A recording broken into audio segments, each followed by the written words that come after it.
Nick speaking, and welcome to this video. Right, this is a little video just showing you how to make salamander scales, a little bit like what I've done already here. This is all wet, but I'm moving on to the next bit, so I thought I'd show you how I did it. What I'm going to do is I'm going to green stuff down here. Now you'll notice that this is grey. That's because I'm using grey stuff, but you can use green stuff, grey stuff, doesn't really matter, it's all the same. Okay, so this is how I do it. So basically I start off by making lots of little tiny balls of green stuff. Now these can be all different sizes, but ideally pretty small, and they could be slightly different shapes as well. It doesn't really matter as long as they're circular-ish. Now you can use any green stuff tool that you want, but I'm using this one, which is a colour shaper, which is a fantastic little tool that doesn't actually stick to the green stuff. Now if you're using a normal tool, that's fine, but you will have to keep it wet so it doesn't stick. So I'm just going to start this up here and show you how I do it. So the first tip is to start at the edges, because if you start in the middle, when you come towards the edges, it's very difficult to gauge the correct size of the little dots. So the first one here I'm just going to place, so let's get one on my little tool,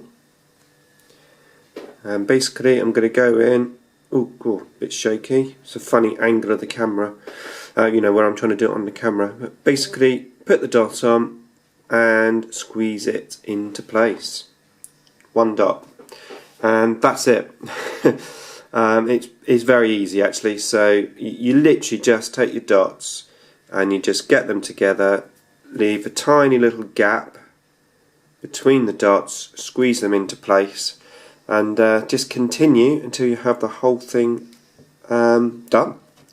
That's it. So what I'm going to do, I'm going to carry on with this, and then once I've done it, I'm going to come back and let you have a closer look at that.